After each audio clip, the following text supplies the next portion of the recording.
This is a Care Chronicles podcast interview with Kim Best.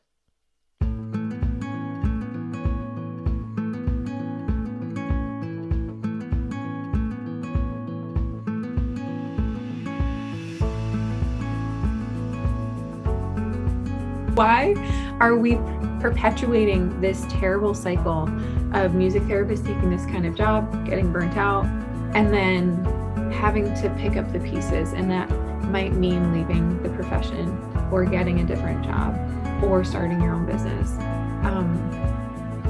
And what I would love to see is fewer music therapists leaving the profession because of these experiences, and actually just leaving the profession because they want to pursue something else.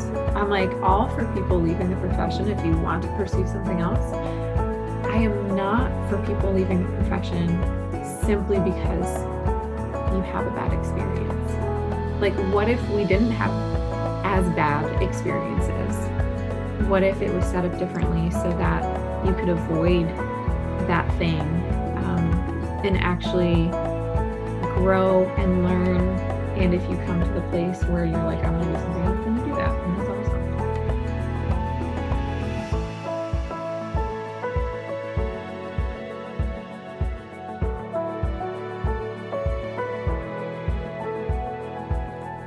You're listening to the Care Chronicles, a podcast about self-care, healthcare, and everything in between.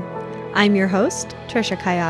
I'm a board-certified music therapist, and I'm currently pursuing my master's degree in mental health counseling. I'm also a creative, multi-passionate, nature-loving, many water sign forever student.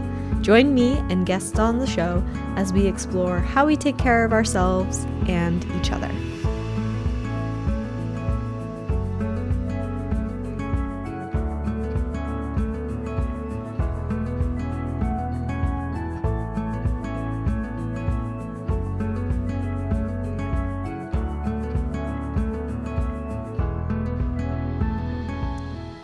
Welcome back to the Care Chronicles. Thank you so much for choosing to spend your time with me and Kim today on this podcast. Perhaps you have come from Kim's show after hearing our conversation, or perhaps after hearing this conversation, you will go to Kim's show to hear more, because today Kim and I are talking about the controversial topic of subcontracting. Kim and I have both worked as subcontractors, specifically as music therapists. We have lots of friends and colleagues who have done the same, and we have yet to see this model work. So today we're diving into pros and cons of subcontracting, why we're finding that it's not working, and how Kim specifically is taking the initiative to change the subcontracting model to an apprenticeship model to hopefully make doing this type of work sustainable for music therapists individually, for our clients and their need of care, and for music therapy as a profession. So stay tuned for this whole conversation. I will be following up this episode with a chat on burnout and on why I left my music therapy job. Spoiler. So stay tuned for those. Make sure you're subscribed so you don't miss them. At one point in the show, Kim says, well, can you tell me more about what that looked like? Where I talk about kind of everything hitting me all at once. And future episodes is where you will hear more about that. So subscribe to the show. I hope you enjoy this episode, and I'll see you on the other side.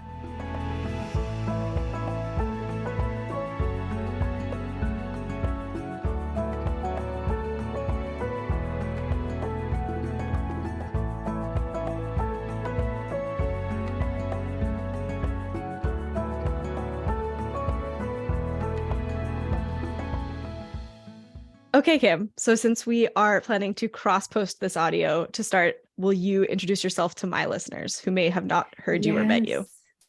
Hi, everyone. My name is Kim Best. I live and work in the Rochester, New York area, and I am the host of Not Your Average Music Therapist, a very fun podcast where we talk about controversial topics within the music therapy world and help you feel less alone.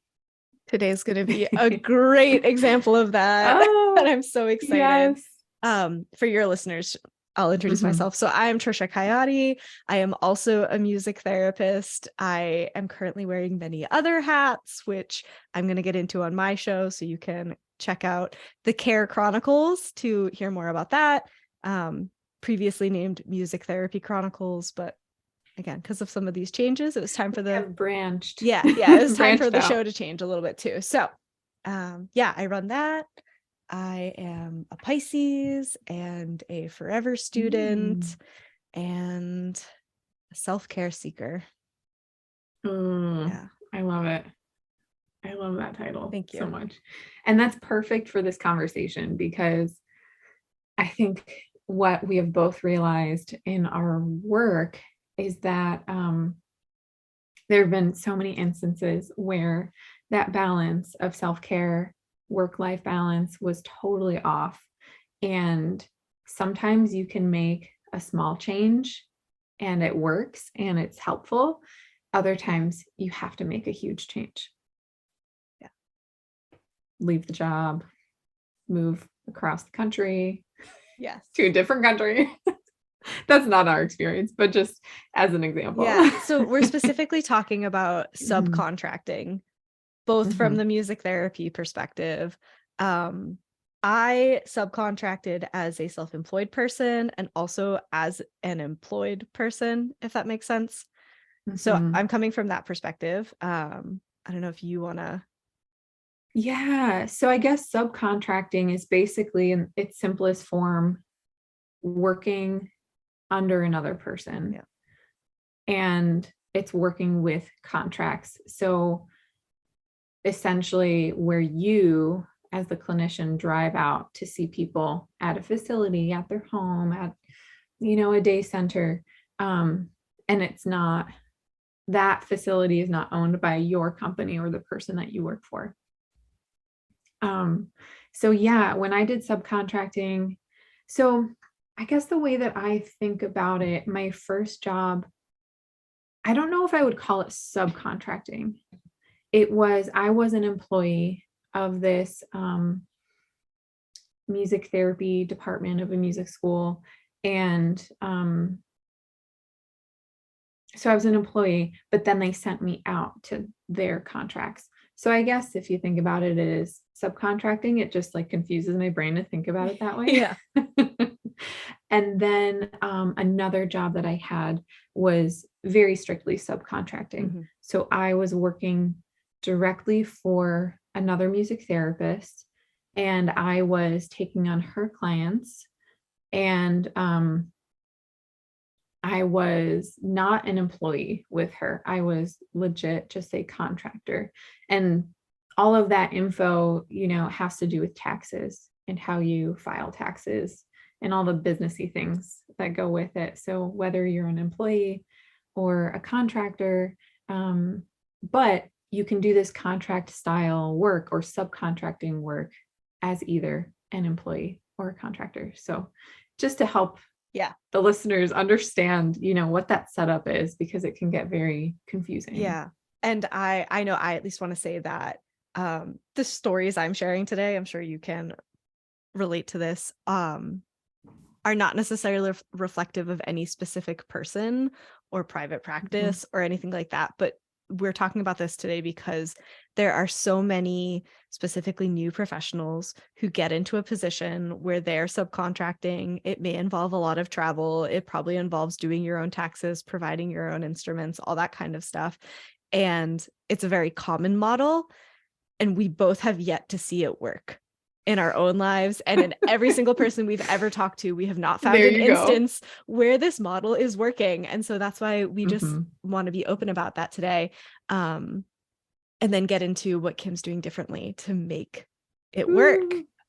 Yeah. So don't have to skip ahead of ourselves. But I mean, I'm thinking like there are some pros, I think, to contracting, like things that I told myself for years were outweighing the cons. So things like, as a self-employed person who is subcontracting, I could not be told how to do my job, when or where to do my job. I was kind of free to make my own schedule, I was free to make my own schedule, to say no to things I wasn't comfortable with, to, really call the shots because I was subcontracted and Mhm. not employed.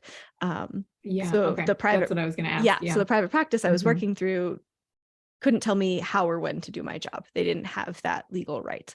Mhm. And because of that, I had the freedom to make my schedule. If I had holes in my day, I could, I was already driving around. I could go grocery shopping in the middle of the day. I had some freedom with that Yeah. kind of stuff.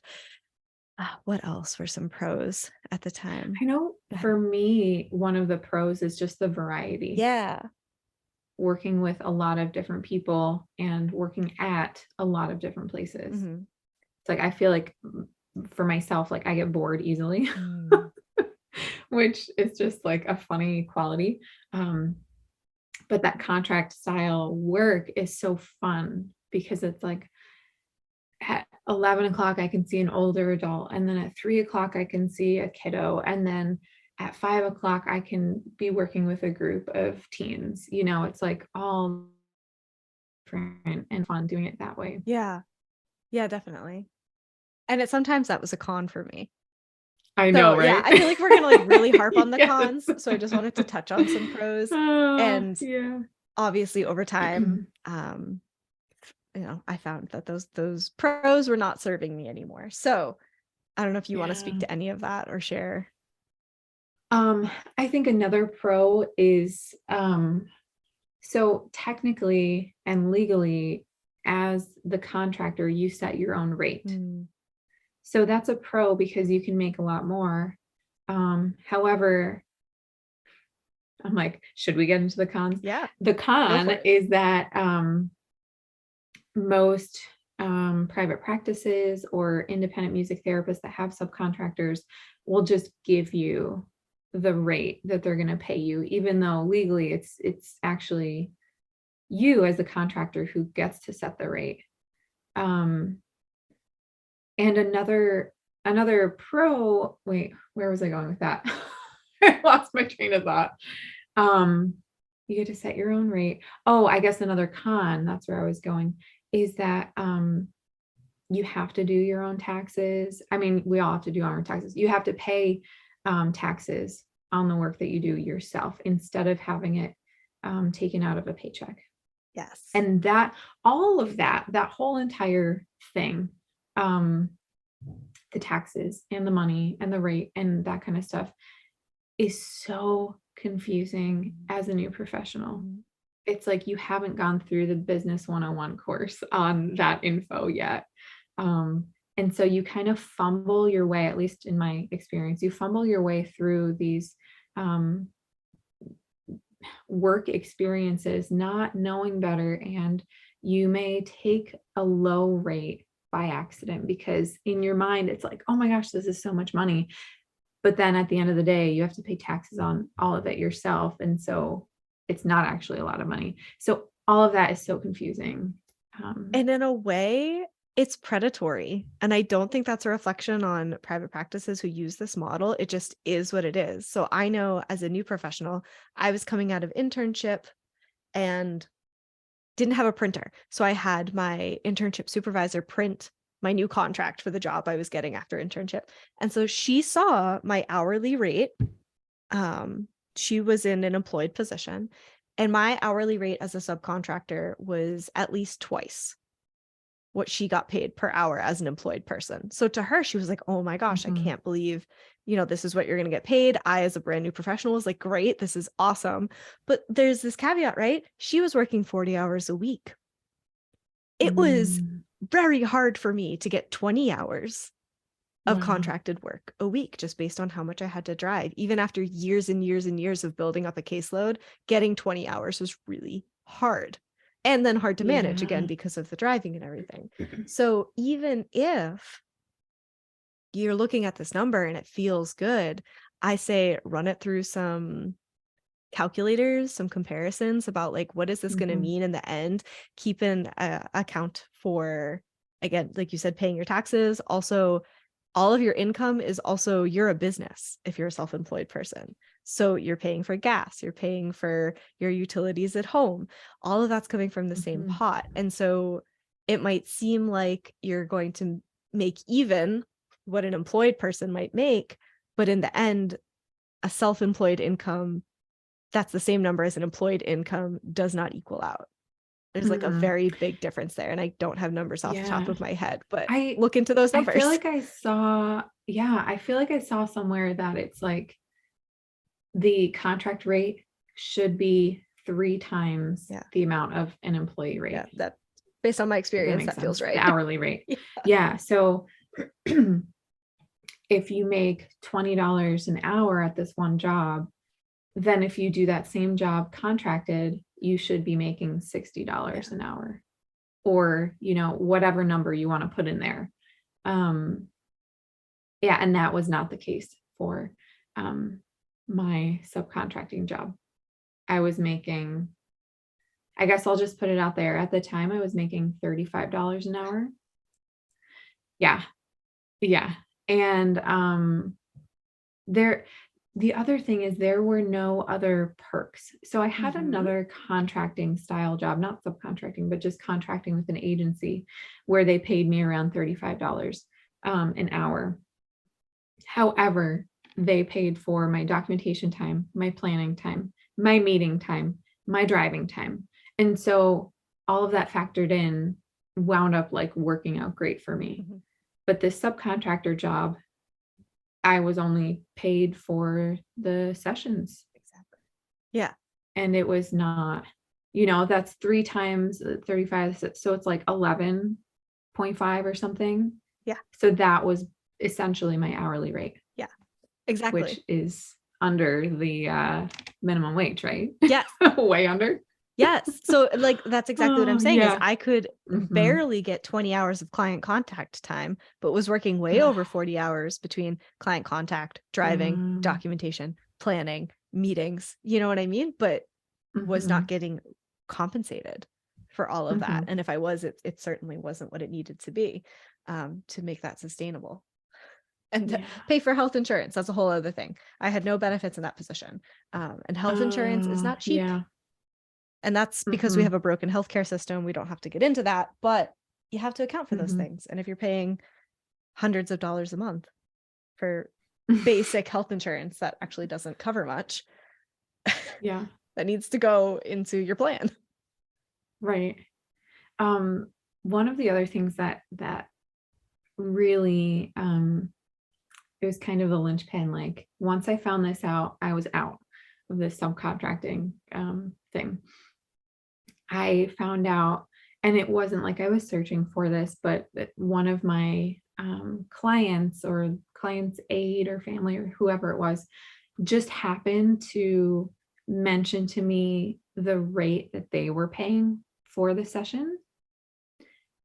And I was like, what? It was more than half of, sorry, I didn't say that clearly. The person that I was working for, the music therapist that I was subcontracting with, that person was making more than half of the total. So like I said, I was being paid $35 an hour. The session price was, I think it was $75 an hour, which is actually a normal rate. I think that's a great rate. However, with this model, it doesn't work out because I'm the one doing this client contact services and I'm getting paid like less than half. Like how does that work out? And this other music therapist, and yes, she has responsibilities with the business, all of her bookkeeping she was the one to send out the invoices and the billing. She was in contact with the facilities and whatnot. However, I was the one making the schedule. So there's still that. So there's some cost to having someone over the music therapist who's doing the work, but I don't think that rate is fair. I think it needs to be flipped. Like the person doing the services on the ground with the clients should be making like at least like 60 to 75% of that full rate. Yeah. And then the other person should be making the smaller amount. Yeah. Yeah. Everybody deserves to be paid, but it needs to be a sustainable model. And then you, as the music therapist on the ground, or at least me, when that was me, Mm-hmm. I kept taking on more hours because I needed more money to live my life, and then could not provide adequate services because I was burnt out. I was tired. I didn't have the energy or the focus to be able to do it anymore. Yeah. The other thing about contracting was people would come and go unexpectedly. So, I Mm-hmm. have, say, 3 hours in a certain town that's 45 minutes away from my house. So every day or every Tuesday, I'll drive out there and have 3 people, whatever. Maybe one of them drops off and I suddenly have a hole in my day. I'm not making that hour's worth of money anymore. There's no one else I could Mm-hmm. fit in that hole. Things like that would happen a lot. And you have to Yeah. plan for that. And that has to, unfortunately, all the other people you're working for have to compensate for the fact that unexpected things like that will happen. Mm-hmm. And I don't think that, at least the rates I was being paid, had all that in mind. And even when I took my first position, I worked with 2 private practices. Um, and I don't think they were really forthcoming with the amount of hours that I would be working and how low that would be and how much they would Mm-hmm. change. And that there was no support from the private practices or guidance on how to handle that. And even if there was, having worked with them for a while, like it didn't feel good. Didn't always Mm-hmm. feel like they had my best interests in mind. Yeah. That was a huge thing for me with both of my contracting, subcontracting style jobs was the support and guidance. So most of these private practices and these businesses that hire music therapists on contract and subcontracting, um, because of the business model and the low pay, inevitably the people that they hire or take on are new professionals. Yeah. And new professionals don't know as much as seasoned professionals know. And so, as a new professional, I I guess ignorantly expected support, supervision, guidance, like just simply conversations on the regular to like make sure things are going well and what questions do you have, what challenges are you facing.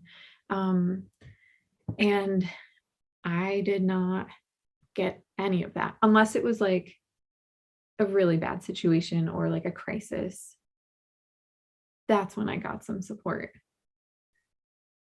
Excuse me. But otherwise, it's like I was the one constantly having to seek out support. And then it's like our schedules never lined up. Mm. And then, like you were saying, the support that I got, it didn't feel like the support I needed. It didn't feel very genuine. And it was kind of like, okay, I'll give you this. I'll give you my time because you're asking for it. But like, I didn't feel that like gentle, loving presence of someone that you would want to supervise you.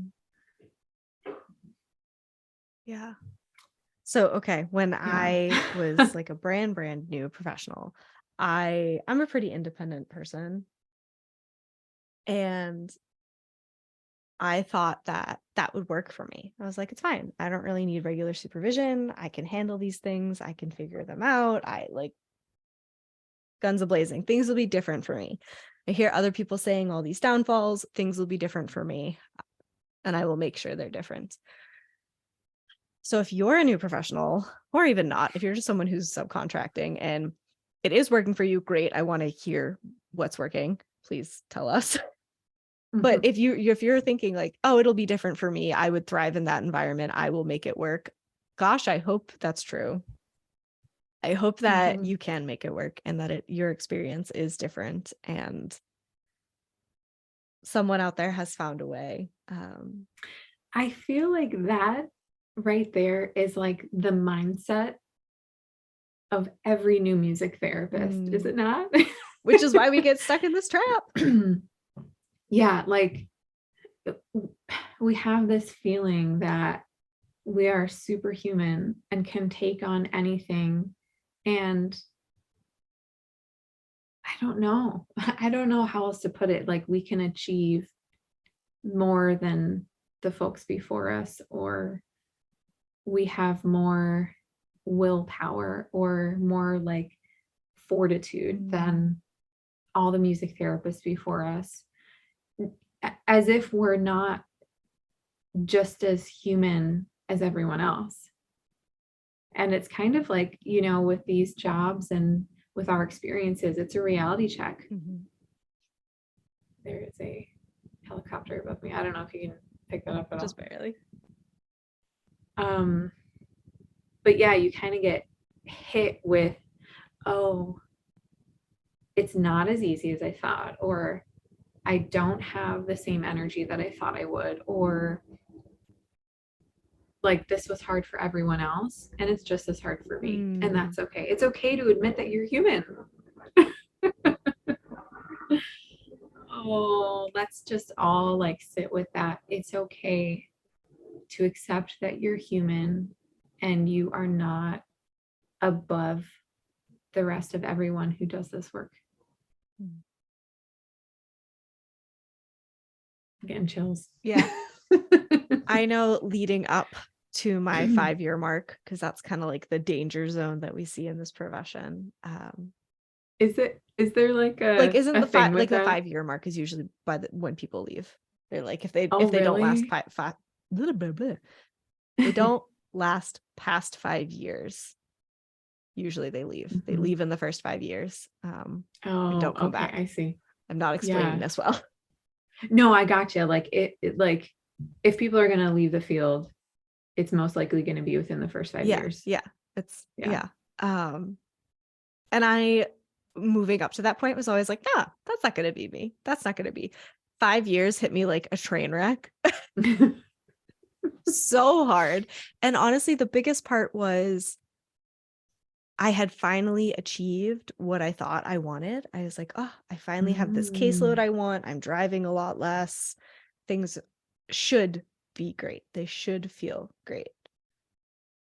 And I was like, but what about my life? I don't have any time or energy to live my life, to do the things that I want to do. Because wait, your life isn't like, just music therapy? oh my God. Heavens no.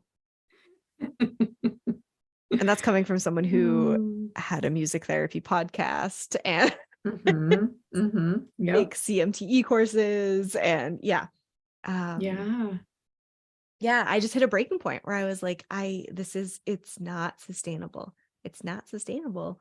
Can I ask you like what that looked like for you? What specifically?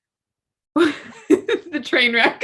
Oh my gosh, all of it. This is why. So I said this off recording that I'm going to have 2 episodes, I think, preceding this one about the burnout. And spoiler alert, listeners, I left my music therapy job.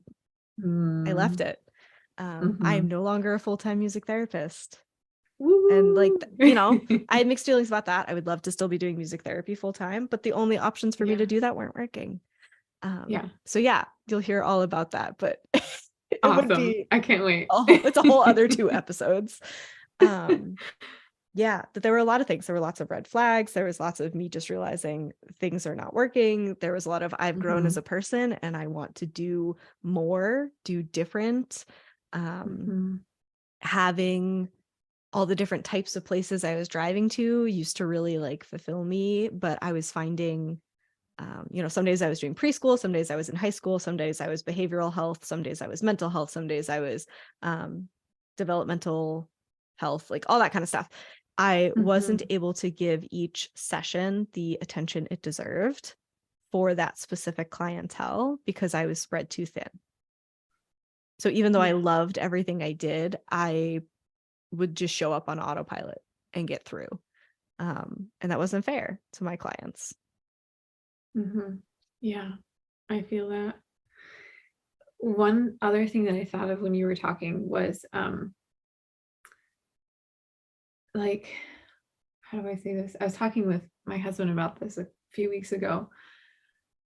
So when we think about like the workforce and we think about any given career, typically you start at the bottom level and you work your way up.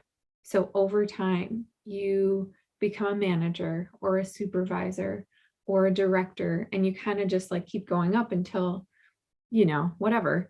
And with this style of music therapy job, there's no room for growth. There's no room for leadership. That natural progression of, as you grow, you take on more, or you change, or you do more supervision or directorial tasks. There's just no room for that. And so, like, if I think about it, what music therapist is going to stay in a job like this? I can't think about one music therapist who doesn't like have within themselves this capacity for growth and leadership. That's who we are as music therapists, and that's part of why I think we went into this profession, is those personality traits, if you will. And so as new professionals, we don't think about that. We don't even consider it, because it's like, we just need to get a job. Yeah. We just need to pay the bills, because all of a sudden we are adults and we have to learn how to live on our own. So we don't consider the implications of future and growth. And I think maybe to an extent we do consider them, and we think, oh, this is just my first job, and I'll get a different job later on. But then if I think about the clients being served, if you always have music therapists who are thinking, oh, this is just a temporary short time job, those clients are getting they're not getting the juice of being committed to a job and a place where you care for the people as long as, it ends up being. Yeah. Yeah. And so then, because our jobs aren't sustainable and we leave them, the clients we're working with have a constant cycle of music therapists, which is not fair to them. And so this is, also systematic in a way. We would like more of those places that are contracting us to make positions that are part-time or full-time. And in a way, like, are we inhibiting that from happening because we keep pushing out contract professionals? There isn't one person there who's saying, hey, I've been here 1 day a week for 3 years. Can we make it 2 days a week? Can we make it 3 days a week? You know what I mean? Like, there isn't any growth in that way either, because this model is not encouraging that. And also because a business owner isn't going to say like, hey, Kim, you've been working here at this nursing home for 2 days a week for 3 years. I really think you should go ahead and try to make it a full-time position. And I will take the cut in my income as a business owner to see you do that. If there's people out there saying that, great. Keep doing it. Yes, but we want your names. I don't see that. I haven't seen that happen. And I even had contracts that I had been working for years sold from one music therapy private practice to another, and were not offered to me. Oh, man. Weird. Anyway, I don't know if you want to talk about what you're doing differently, because I feel like, kind of like that. Yes. And just to that point, I feel like what's happening with everything that you just said is stifling the growth of the profession and the development of our work at these beautiful organizations that are probably like, after having a subcontractor there for 1, 2, 3 years, they're like ready, primed, and like willing to take on someone as an employee. And could you imagine, like, if you're subcontracting and then you become an employee, you can then build a program. You can then have documentation in their medical system or whatever system. You can then be on the site and know the facility staff and the teachers and directors and whoever else. It's like, so that was one thing that I realized, and what caused me to go into business for myself was I was working at this, this contract style job, subcontracting with this place. And I was at this one day center that I would frequent, maybe like once or twice a month, which is not enough services for people. Anyway, in our classroom, so all of the regular folks in the class were just kind of running around and doing their thing. And it's like, they didn't even notice that I was there. They didn't give me the respect of, oh, this is a clinician here to do this service. And then there was a student or client and their aide visiting from another agency. And this agency has a music therapy team. They have many music therapy employees. They have a developed program. It's like a beautiful, well-running thing, internship program, everything. And when I looked at that student and aide, they were making eye contact with me. They were fully focused. They were with me, connected. The aide was supporting the client and playing the instrument. They were following like every instruction I gave.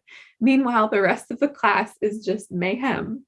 And so that was actually a turning point for me, because I saw this night and day response to music therapy. And I thought about it and I'm like, okay, all of my other students and aides and everyone else in the class, why is this happening? Why are they not focused? Why are they not engaged with me? And then this one student and aide, why are they engaged with me? Why are they focused? And I'm like, oh, over here you have a contracted music therapist who's here like once or twice a month. You don't even know my name. I don't know your names. It's like nothing is working and sustainable and regular. And then over here you have these folks who have experienced a music therapy program and probably work with a music therapist regularly. And I was like, this is not okay. We need to change this model because these folks over here are not benefiting from music therapy. And so that got me thinking, okay, we need to make sure that we are like working towards better relationships with facilities, with contracts, with clients and aides and families and whoever else. And part of that could be development work, trying to create a program over time. But I think the other part is just simply that you as the clinician are in contact with them. Yeah. You are the one who has the communication, and there's not this like loop of people that they talk with to then get to you, if that makes sense. Totally. I'm so sorry so you had that experience. That was a turning point. But like that, yeah. What a wonderful way to just see that very black and white, what it could look like. Yeah. So because of all of my experiences, and I've had so many others that you can hear on my podcast too, I was like, something needs to change. This is not working. And oh my goodness, the amount of music therapists, the number of music therapists I've talked with who have burnt out from this style of work, subcontracting, contracting within a private practice, it's astronomical. It's like literally every single music therapist I talk with has gone through this.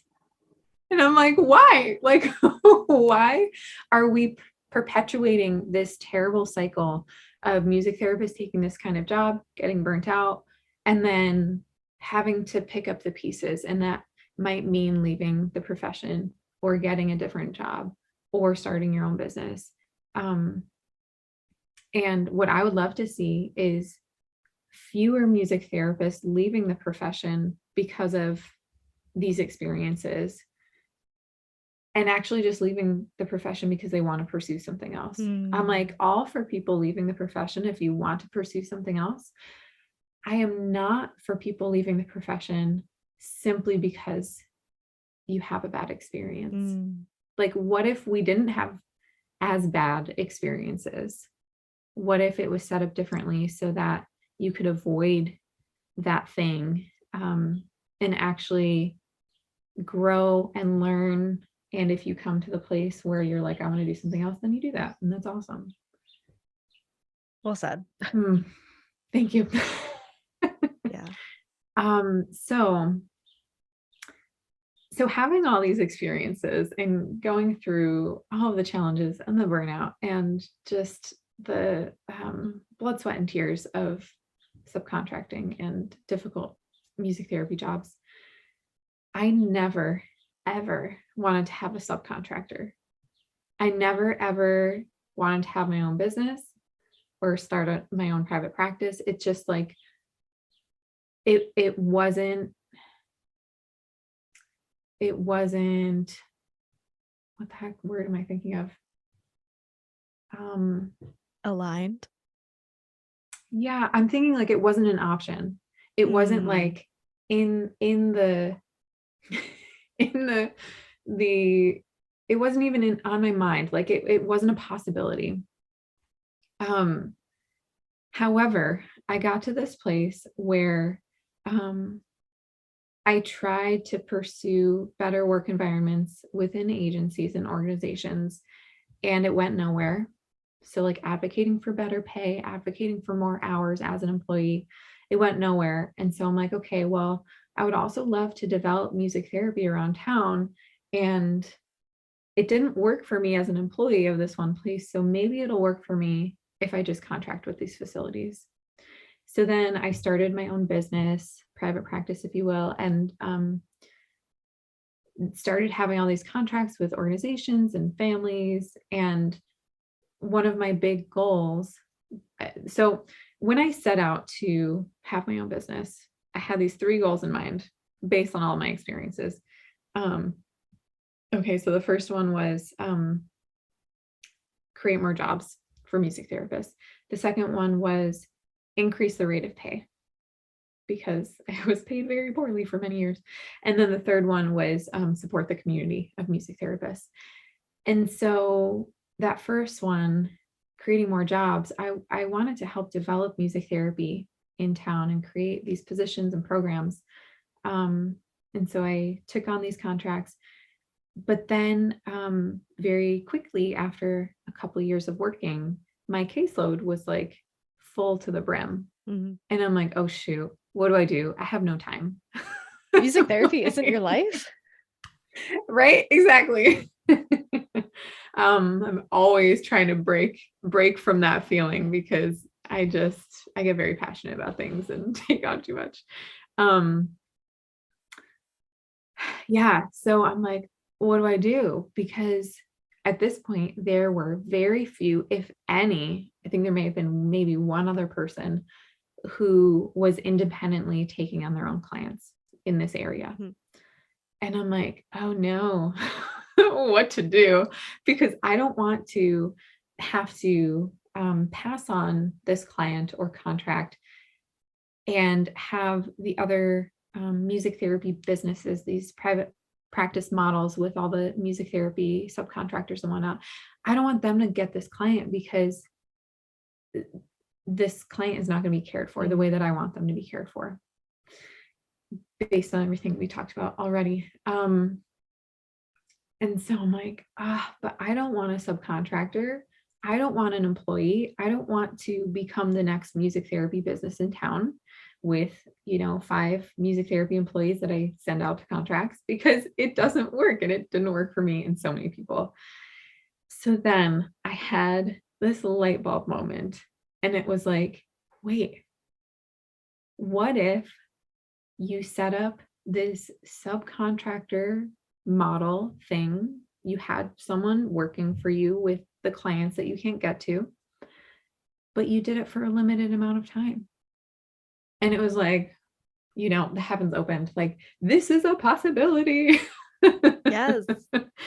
And so the way that I set this up, and it's still in process, it's still in progress. And so I set it up where this person will be my subcontractor.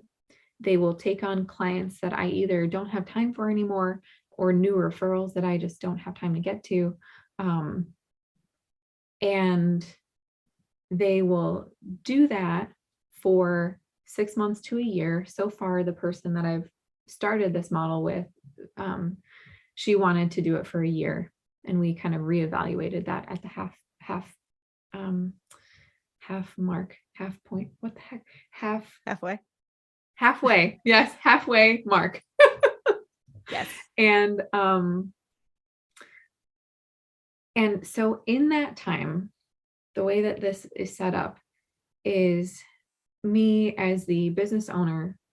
I get 60 to 75% of the rate that I'm charging the clients. And the subcontractor, wait a second, I said that wrong. The subcontractor is making 60 to 75% of the rate that I'm charging the clients. And then me as the business owner, I am making 25 to 40% of that rate. And that's for the billing, the communication, that kind of a thing. And also with that 25 to 40% that I'm being paid from the client, I am using that money to provide coaching for the music therapist.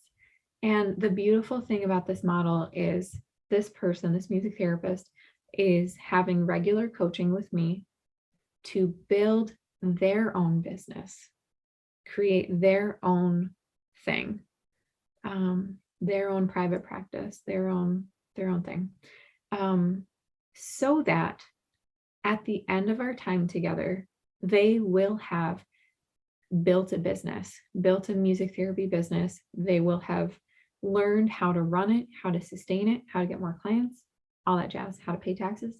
And then the very special part of this, the golden ticket, if you will, and this is what my subcontractor told me at the end of our work together. This music therapist, when they're done, takes the client and that contract with them. Snaps all around. Snaps all around. Yay.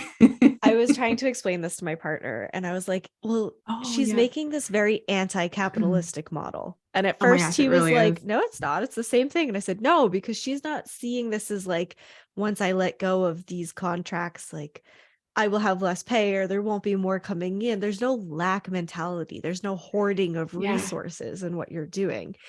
It's in my opinion, fair, time limited, but like a supportive practice. And I can't wait to see how it works long term. But yeah, it is very anti-capitalistic. In a capitalistic society.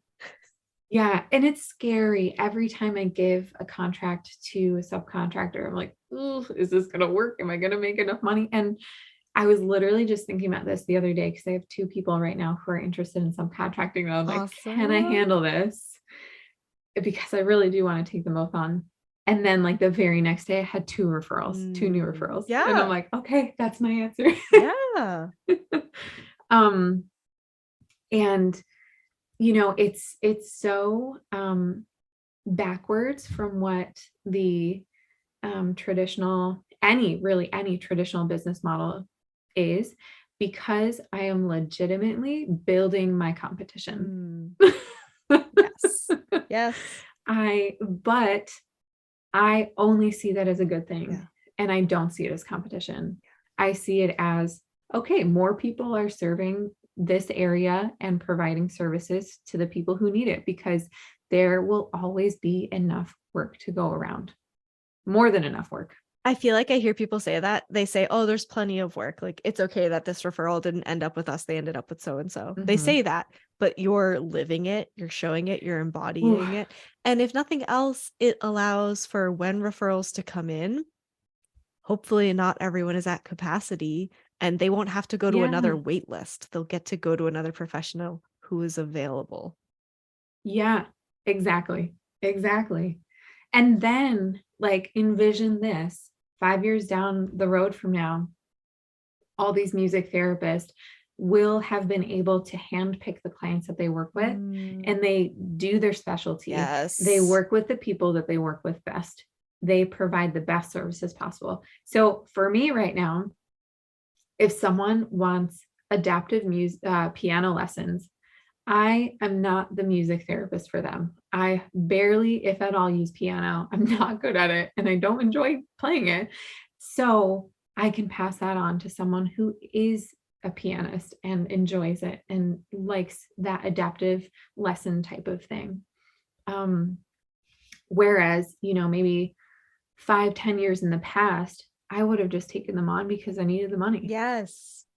And then I'm stuck with this contract and this family trying to serve them when in my heart, I really don't want to. Yeah. And then you're not providing the most genuine, loving, supportive services, Mm-hmm. you know, if you go into it with that mindset. Yeah. And the way you've set it up theoretically, all the music therapists in the area should have a connection point through you, if nothing else. But you'll all know each other a Mm, little better too. You've all kind of been in each other's yeah. world. So it's not like, oh, we know that so and so tends to work with this type of community. Because from my experience, there was like a certain group of clientele I was working with. And so I kept getting given Mm-hmm. that thing, but it wasn't necessarily what I wanted. Oh, But, yeah.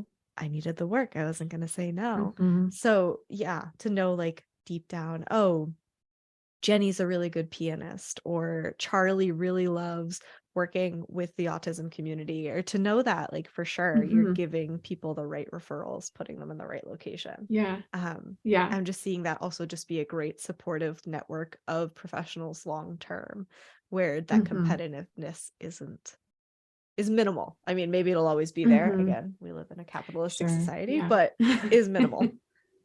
Yeah. Yeah.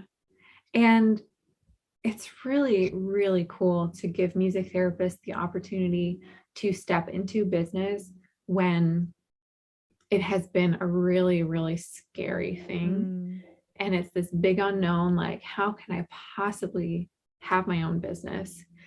Because there's so many things to learn, like how do you set your business up as an LLC, sole proprietor, corporation? How do you file taxes? What do you need to keep track of? Mileage, expenses, deductions, you know, like all that stuff. How do you build a website? What do you need on your website? How do you figure out what your rate is? You know, like it's so it's like it's too much for a music therapist to dive into.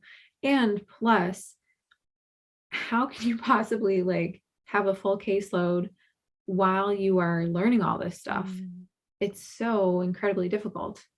So being able to work with music therapists over months of time, and typically the way that it has worked in the past is this music therapist will have another job, whether it's part-time or full-time, and then they'll start working with me and take on like 1 or 2 contracts, and then over time take on more, either through my business or people that they found themselves. mm. And then as they learn new things, as they take on new skills, then maybe like halfway through or near the end, then they start billing the families or Yeah. the contracts. And then I'm there as the supervisor and the guide to take a look at their contract, to take a look at their invoice and say, oh, you know, tweak this or change this. Make sure you know, put your email on the thing, or make sure you have your cancellation policy that's really Yeah. clearly laid out. So they don't have to go it alone. And they have that supportive presence that I and you did not have when we were kind of, you know, forced into starting our own businesses. Yeah. Um, there's another thing that I was thinking of with this conversation. Oh, I was just thinking, I've heard from other professions, other fields, that it's very standard for a new professional to shadow a seasoned professional for like the first year of their work. Oh, wow. I think I heard this through like a nurse friend of mine, where your first job or your first year, whatever it is, you work alongside another nurse. And I don't know if that's true in many different professions. However, I thought it was so smart and so like, oh my goodness, of course. It's like, yeah, we have internship, but inevitably our first job is different from our internship. There are very, very few of us music therapists who go right from internship into that same company as an employee, because there just aren't enough jobs available. So this is the perfect way to get that support that you need with a different clientele, a different facility. And it's almost like a little bit of the hand holding that you don't want to admit that you need Mm. as a new professional. So Yeah, that's the model. So far, I have seen one music therapist through it, and they have so they've completely finished our program together. And it was like an amazing experience because our last meeting that we had, she was like, "Hey, can I ask you what you charge these clients for the session?" And I'm like, "Oh yeah, you want to you want to charge the same rate?" Just like poking fun. And I'm like, "Yeah, totally." So, I think with this person, and it the price might change depending on if the music therapist is really new or if they're kind of seasoned, that 5-year mark.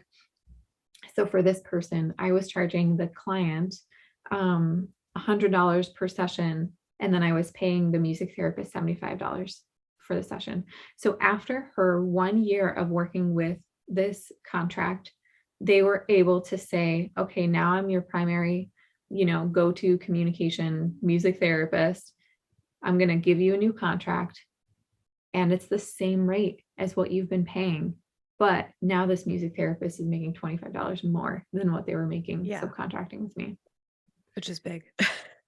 It was huge. And then here we are increasing the rate of pay for music therapists across the board. Yes.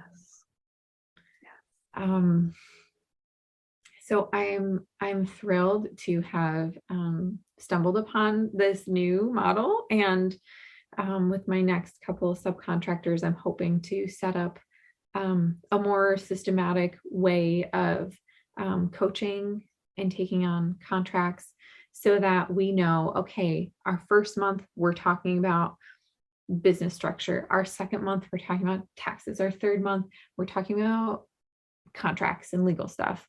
And then from there, we go on to marketing and website and networking and, all the other things that you need to know as a business owner. So hopefully in the future, I can take this model and create it into like a workbook and pass it on to the other music therapists or have them pay me for it, for them to then start this model in their state, in their area, in their town. And then we just build up the music therapy community and workforce. And already, even just me having a big mouth and talking with my friends and convincing them to go and do business by themselves, we have built the workforce here. And now I have like at least 5 go-to music therapists that I can send my referrals to. Oh, I love that. Which is incredible. And a lot of my friends have not gone through the subcontracting model with me. However, just that encouraging voice of, you can do it. It's not as hard as you think. I will hold your hand. I will be there for whatever questions you want. You want me to look over your website? I'll be happy to. Hey, let's talk about our rate of pay. What if a family can't pay it? What do we do then? It's like all these questions. We need each other to talk about this stuff with. And I don't feel like we have a safe enough space to do that yet. But it's happening and we're going to see it. Yes. I can't wait. Yay. So thank you so much for having me on and, sharing this podcast with my listeners too, to talk about this, because I see so much potential. And like you said, Yes. anti-capitalist. And, I think this new generation of music therapists, we need to stand in our integrity that says we will support each other and we will do the greatest good with what we can. Yes. Claps, claps, claps. Do you feel ready to do the rapid fire? Totally. Coffee or tea? Tea. However, I'm adding to my previous answer because I've had a lot of trouble with any food or drink that has tannins. So tea, chocolate, wine, grapes, things like that. And so the tea leaf, which makes up black tea, green tea, and white tea, triggers something, an inflammation response in my stomach or something, and it just totally bugs my stomach. So now I'm not only drinking tea, I've kind of reduced it down to just herbal tea, because herbal tea does not use the actual tea leaf. So that's the tea I'm on right now. Love herbal tea. I have mint today. Oh, To help my nice. sinuses. Oh, big plane. There My you windows go. are open just a little bit for fresh air. Okay, we're good. Okay, gotta get that fresh air. Yeah. Early bird or night owl? Night owl perpetually. Fair. And what's great about having your own business and subcontracting and making your own rate. Oh, one thing I wanted to add to my subcontracting model, I think I'm going to change the name. I think I've already decided this, not I think. It is going to be called the apprenticeship. Ooh, because yes. I don't want it to be thought of as subcontracting. Mm. And it really does feel right to be like apprenticing another music therapist. Yeah. Anyway, back to your question. Night owl. And what's great about having your own business, setting your own schedule, all that jazz, you get to say when your first session of the day is. So if you are a night owl and you are terrible with mornings, like I am, you can set your first session to 10, 10:30, or 11 o'clock. That's actually all of my first starts of my weekdays. My earliest session. Sometimes I'll have a 9:30 session, but typically my earliest session is 10 o'clock. Yeah. Your favorite way to care for yourself?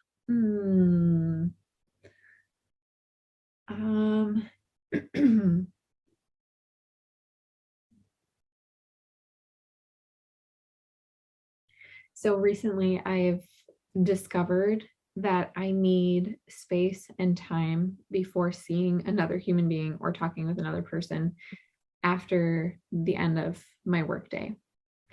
So I kept realizing I would get home and try and talk with my husband, and I was just irritated. And I'm like, why am I irritated? I love him. I'm excited to see him. I want to be with him and spend time with him now, but I just didn't have the energy. So my favorite new way of caring for myself is having an hour in between work and socializing or being with family or whatever else, just for me to decompress and reconnect with myself.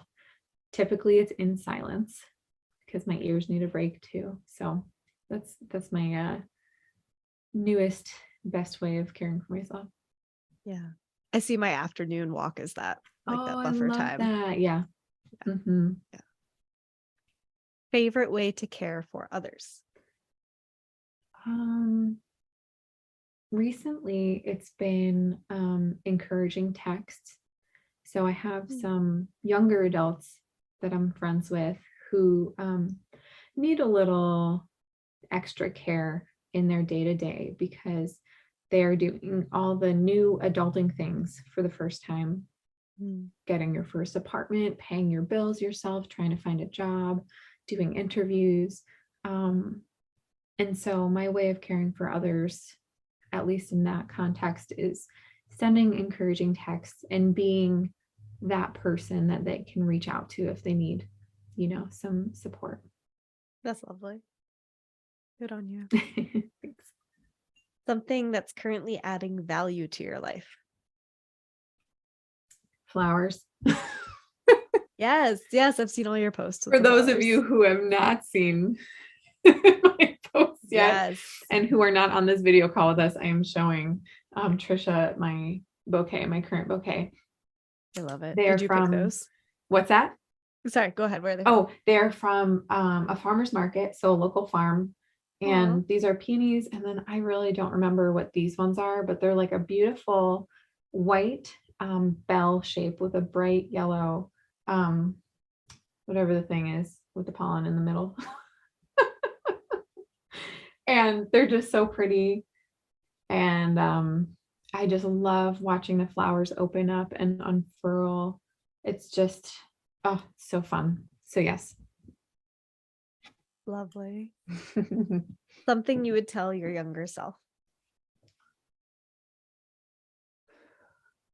I'm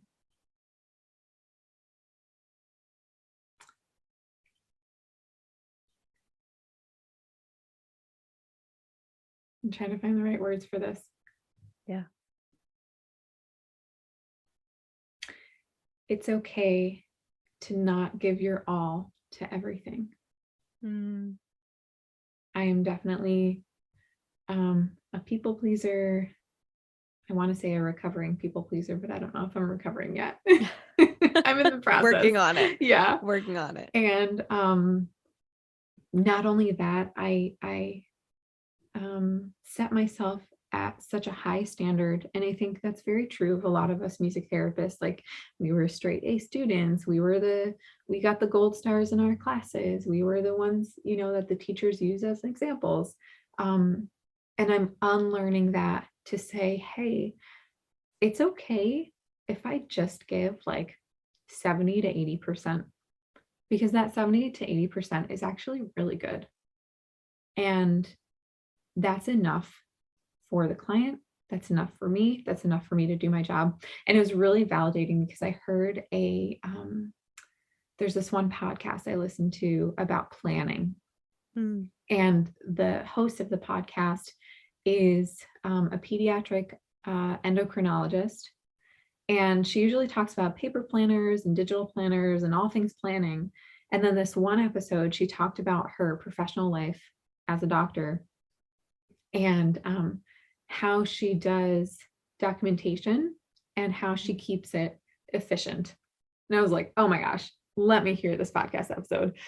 And one of the things that she talked about was doing C level documentation, like C as in the grade level.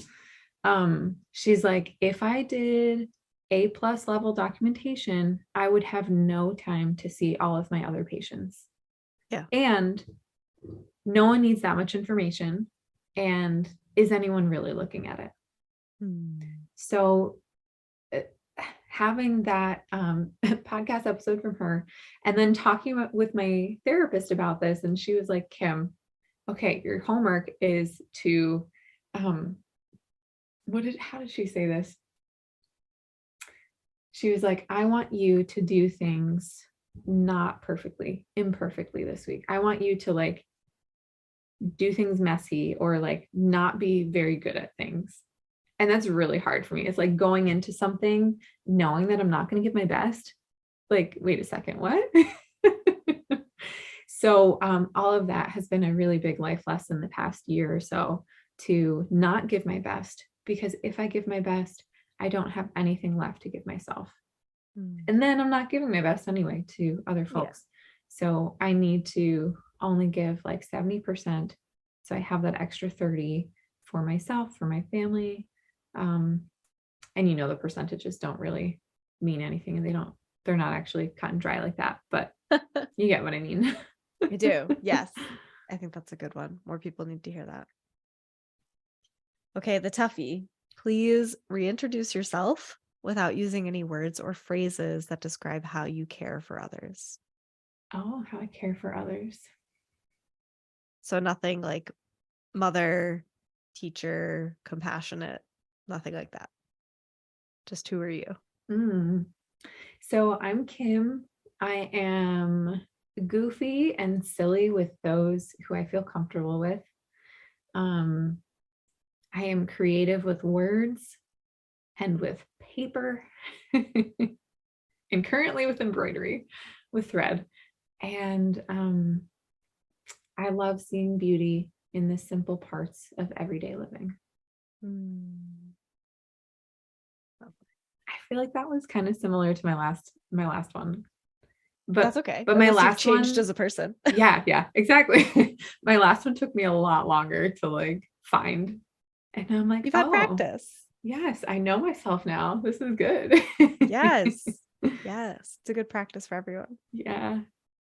Okay. Where can the listeners find you and connect with you? The best place is on Instagram at Kimberly Jane Best. I wish I could just have the handle Kim Best, but someone else has it.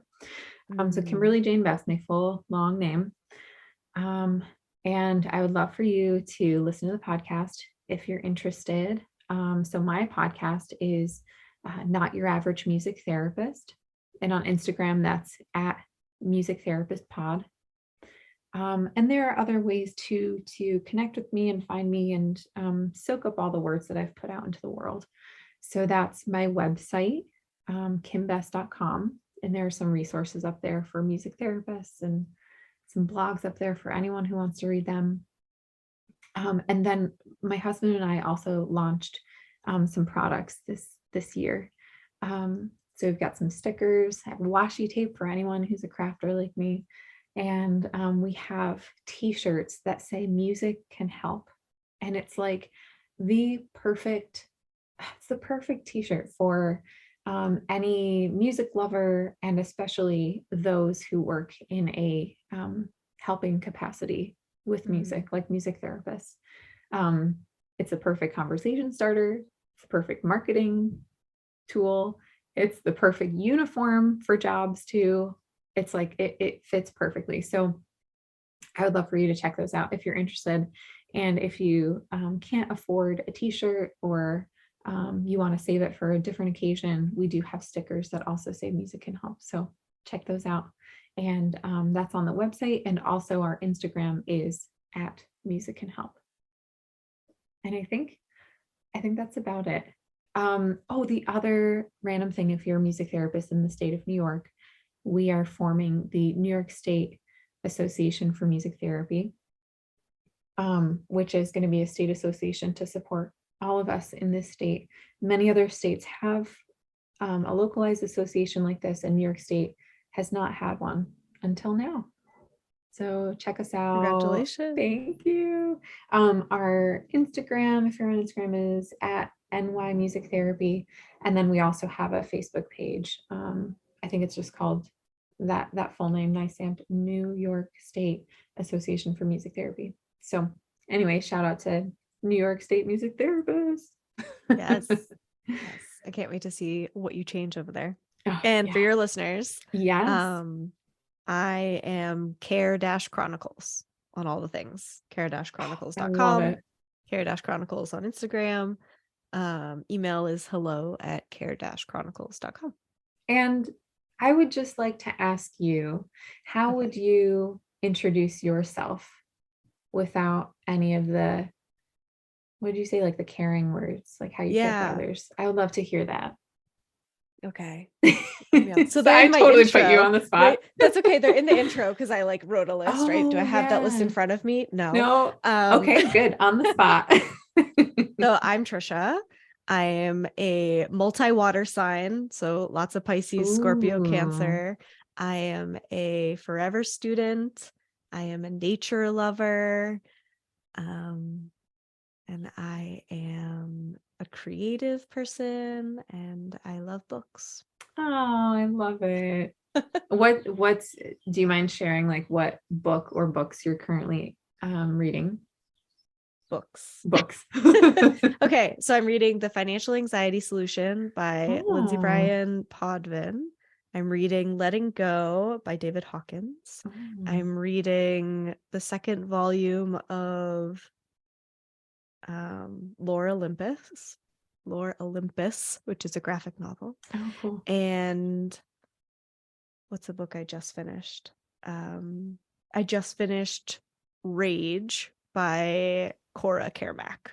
So that's a mix of fiction and nonfiction for you. I love it. Thank you for all of the suggestions. For anyone needing a suggestion of what to read next, there you go. Yes. Lots of options there. Oh, I love it.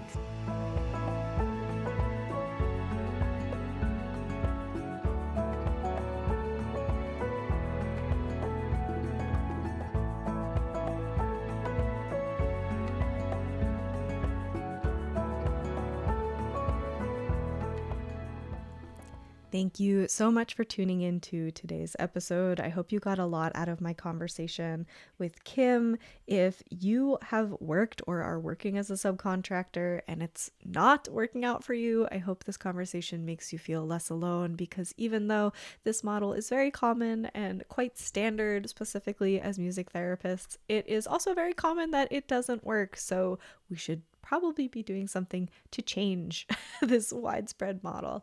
If you are a subcontractor that it is working for, I would also love to hear from you to just find out what you're doing that's making it successful, because we can all learn a lot from that as well.